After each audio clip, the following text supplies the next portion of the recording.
Hello and welcome friends, তোমাদের সকলকেই আমাদের ইউটিউব চ্যানেলে স্বাগত।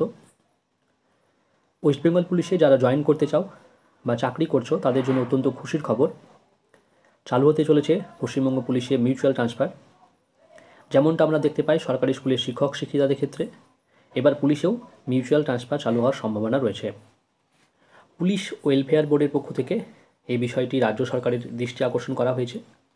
খুব শীঘ্রই মুখ্যমন্ত্রী মমতা বন্দ্যোপাধ্যায় এই বিষয়ে সিলমোহর দিতে পারেন। এর আগে 2013 সালে জানানো হয়েছিল যারা পশ্চিমবঙ্গ পুলিশে 15 বছর ধরে চাকরি করছেন তাদের নিজেদের জেলায় পোস্টিং দিতে হবে, কিন্তু প্রশাসনিক টালবাহানায় বেশ কয়েকশো পুলিশ রয়েছেন যারা কিন্তু নিজেদের জেলায় পোস্টিং পাননি। এই সমস্ত বিষয়গুলি পুলিশ ওয়েলফেয়ার বোর্ডের কাছে জানানো হয়েছিল।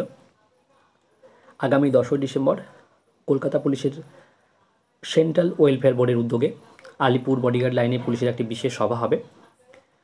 এই সভা থেকে পুলিশের জন্য কয়েকটি ভালো প্রকল্প চালু হতে চলেছে। ধন্যবাদ বন্ধুরা, আজকের আপডেট এইটুকুই। তোমাদের যদি কোনো জিজ্ঞাসা থাকে নিচে কমেন্ট সেকশনে জানাও। ভিডিওটি ভালো লেগে থাকলে বন্ধুদের সাথে শেয়ার করো। চ্যানেলে নতুন হলে চ্যানেলটিকে সাবস্ক্রাইব করো এবং ভিডিওটি একটি লাইক করে দিও। ধন্যবাদ।